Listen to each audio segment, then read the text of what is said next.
Dajjal. Dajjal ini lahir di Samirah dan dia diberi nama Samiri karena lahir di Samirah. Nah, kenapa disebut Samiri? Karena lahir di Samirah. Dia lahir 100 tahun sebelum Nabi Musa diutus. Dan Allah Subhanahu wa taala memberikan kelebihan kepadanya. Pertama, dia diberikan umur panjang. Ya, yang zuru umru ila yamsa, ila akhir zaman. Ya, dia ditangguhkan ajalnya sampai akhir zaman.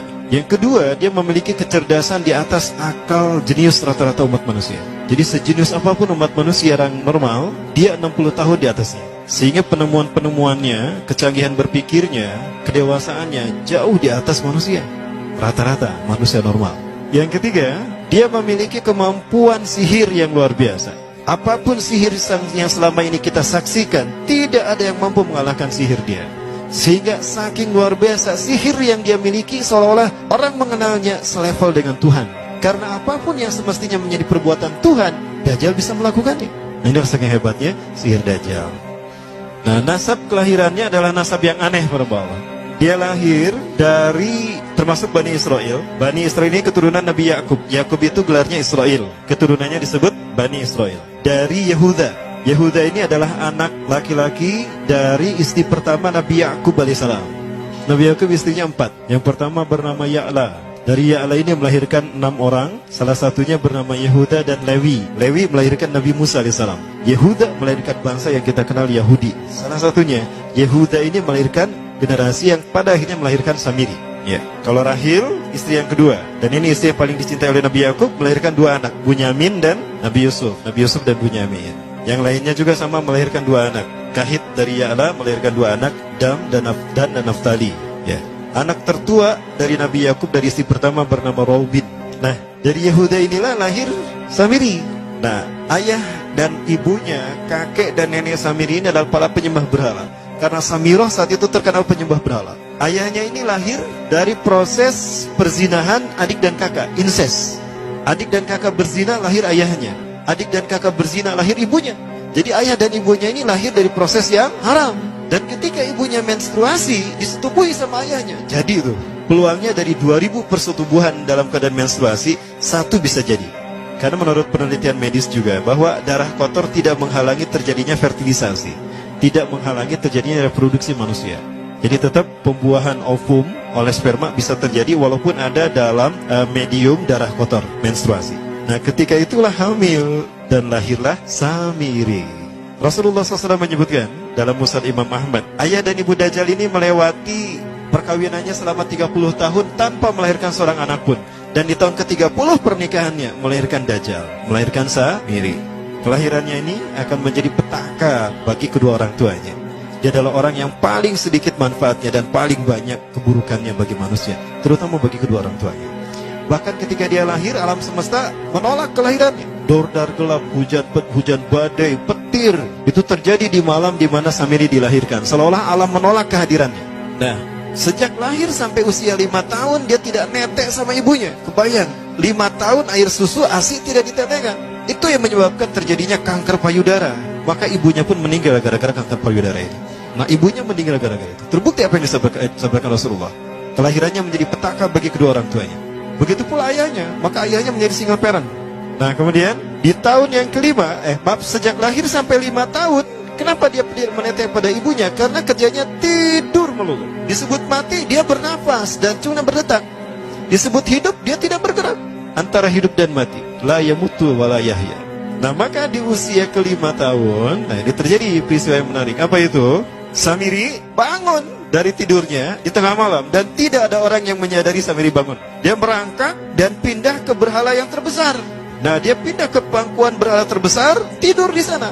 Dan ternyata ketika berada di berhala terbesar tadi, ya, buang air kecil dan buang air besar. Besoknya itu adalah hari pemujaan kepada dewa-dewa mereka, bangsa Samirah. Apa yang terjadi? Ketika terjadi ritual pemujaan tadi, maka sang raja yang dipertuhankan oleh kaumnya mencium sesuatu yang tidak enak. Bapaknya Samiri ini adalah tokoh agama paganisnya. Pas dilihat, kaget sang raja. Ternyata itu pesing berasal dari pantatnya si Samiri yang ada di pangkuan berhala terbesar. Marah murka tuh sang raja. Itu anak kamu, kenapa ada di situ? Kurang ajar kamu yang telah menghina Tuhan kita. Kenapa kamu pindahkan anak kamu ke situ? Oh tidak Tuhan, saya tidak memindahkannya. Bagaimana saya bisa menghina Tuhan saya? Lalu siapa yang memindahkannya? Kan dia lumpuh. Nah, Sekali lagi, kehadirannya menjadi petaka bagi kedua orang tuanya. Akhirnya raja marah dan ayahnya dipenjara. Selama ayahnya tidak bisa membuktikan penghinaan tadi, maka ayahnya dihukum mati. Pada akhirnya ayahnya pun dihukum mati.